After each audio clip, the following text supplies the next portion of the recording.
It doesn't happen overnight. No single moment tells you it's starting. But somewhere after 65, something begins to shift. The world feels just a little faster. The body a little slower. The days stretch in new ways, quieter maybe. Sometimes too quiet. And in all of that space, in the stillness of mornings that come without alarm clocks and evenings that end earlier than they used to, you start to notice things. Your energy isn't the same. Your memory plays tricks. Your breath feels shorter on certain days. Maybe your patience is thinner, or your sleep isn't quite as deep. And while you've told yourself it's just part of aging, because everyone says that, there's still a quiet question lingering inside. What if some of this isn't age? What if some of this is habit? That's a question worth asking. Because long life isn't just about luck. It's not just about genes or the number on your blood pressure cuff. It's about patterns. Tiny, quiet, repeatable things that either build your health or slowly chip away at it. And the most dangerous ones are the ones no one talks about. They're not shocking. They don't make headlines, but they settle in like dust, slowly covering what used to shine. They drain your energy. They wear down your system. And over time, they shorten your life, not just in years, but in quality. That's why today we're going to talk about 6 habits that silently work against your well-being after 65, and more importantly, how to shift them. This won't be a lecture, and it's not about guilt. It's about awareness. Because the moment you see these habits for what they are, you could do something about them. And it's often easier than you think. These aren't major overhauls. You won't need a gym membership or an expensive supplement. You won't need to follow trends or adopt a dozen new routines.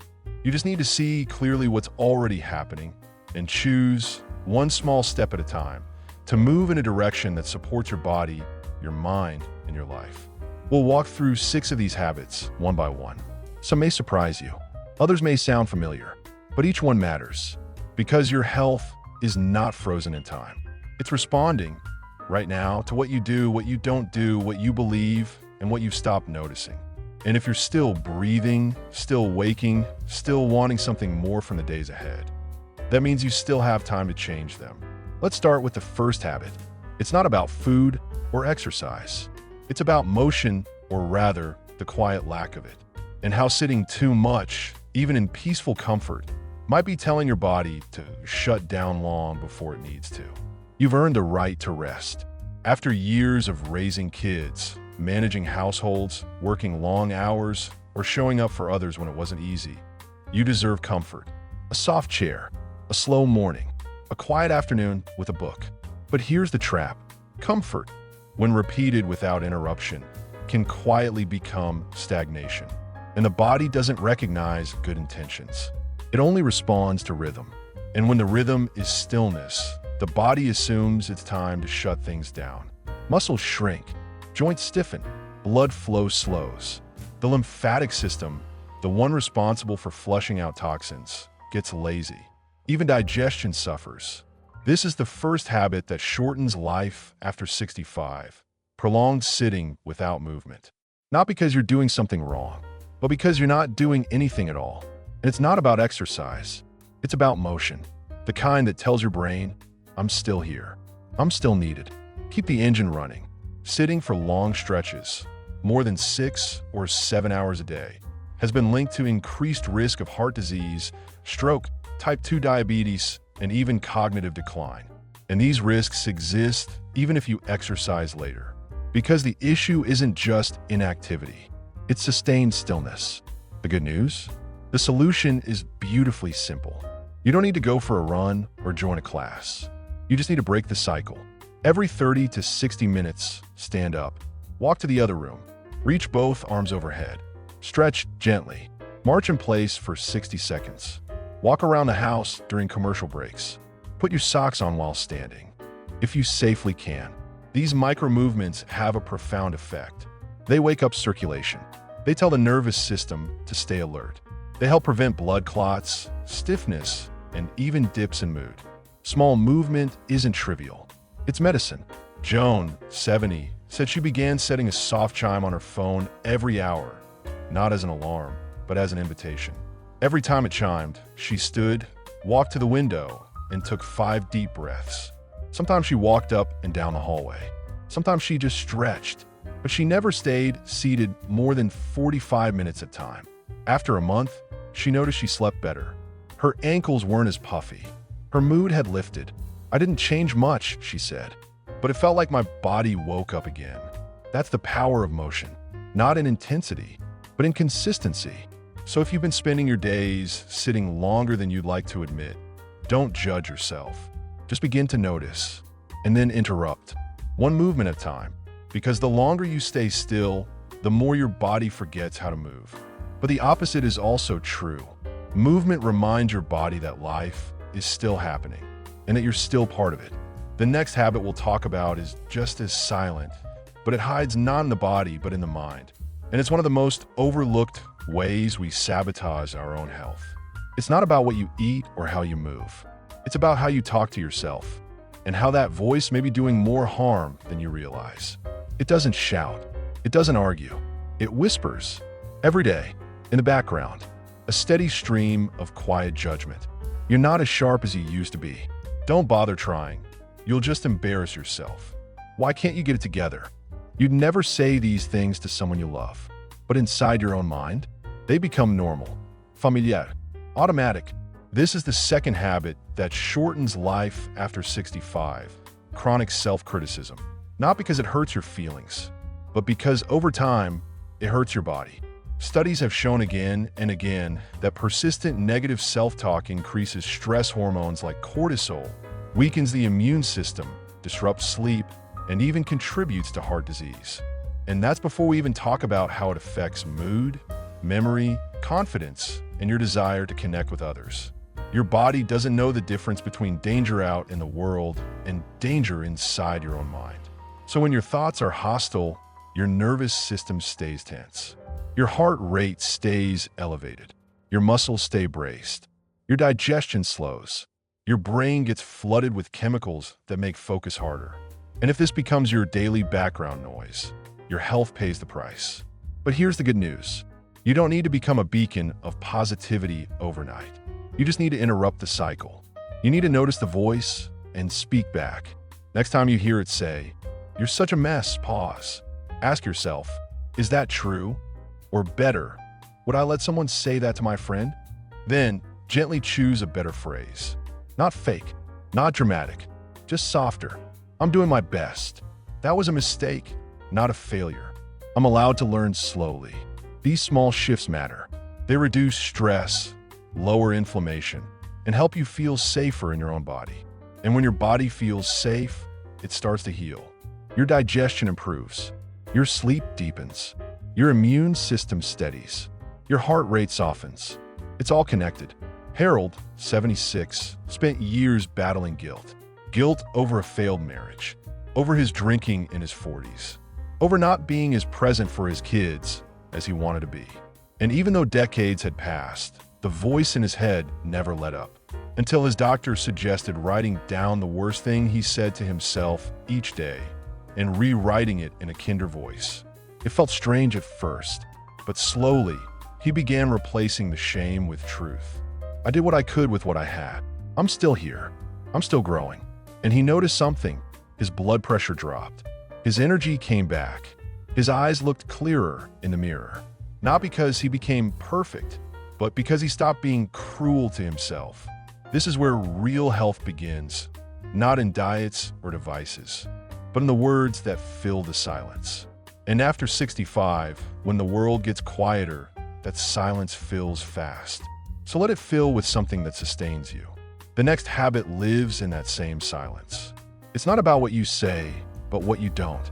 The conversations you avoid, the connections you stop nurturing, the quiet distance that grows when you start to isolate yourself, even when you don't mean to.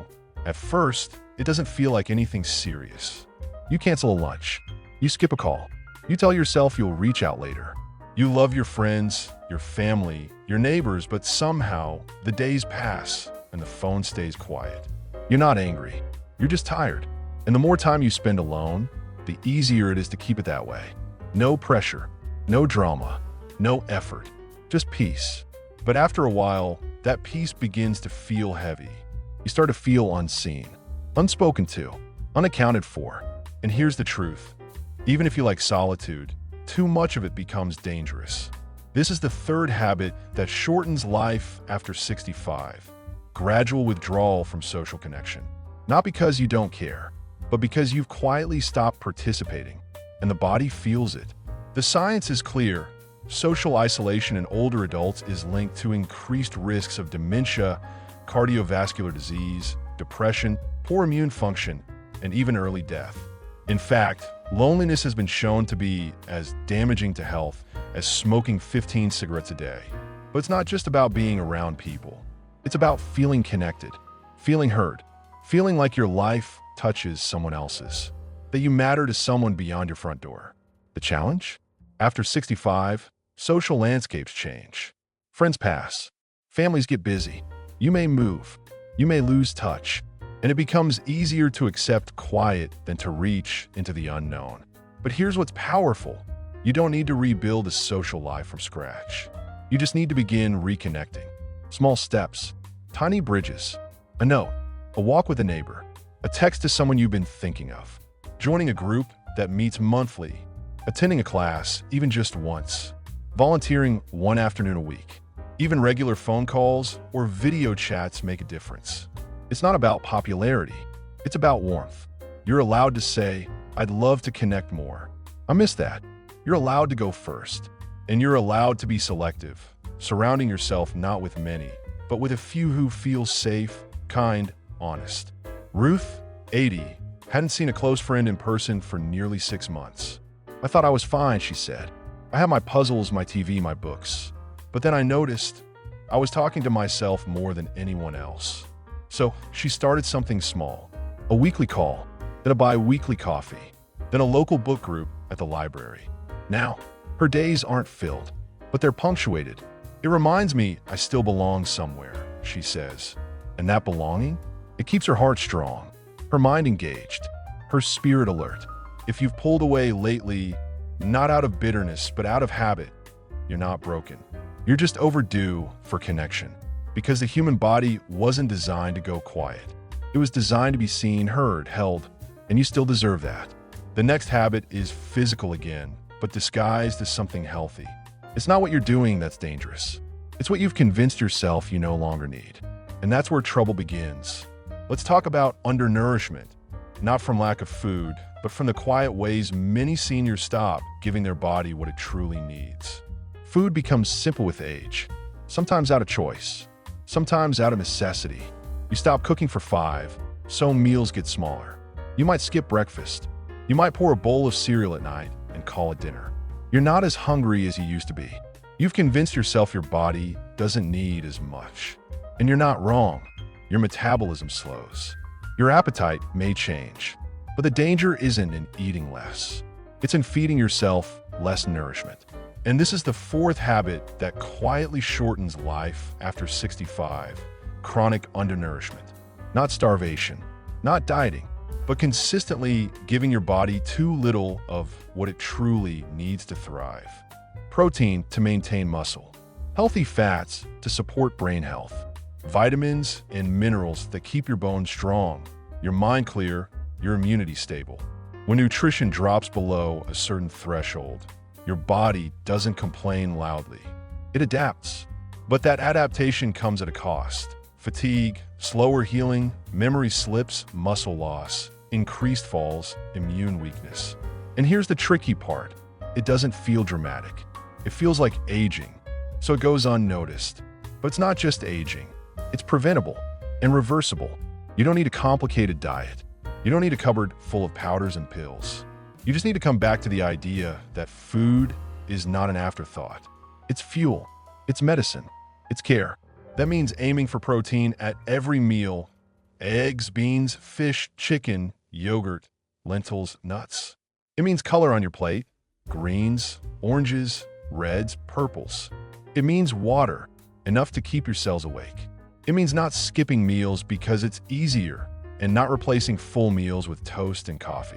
Your body is still building things every day, new cells, hormones, neurotransmitters.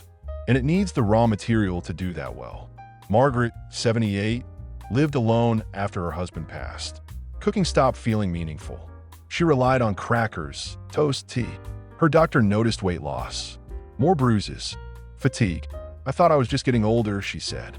A dietitian helped her add simple, nourishing structure: smoothies with nut butter and spinach, omelets with veggies, steamed fish and frozen peas.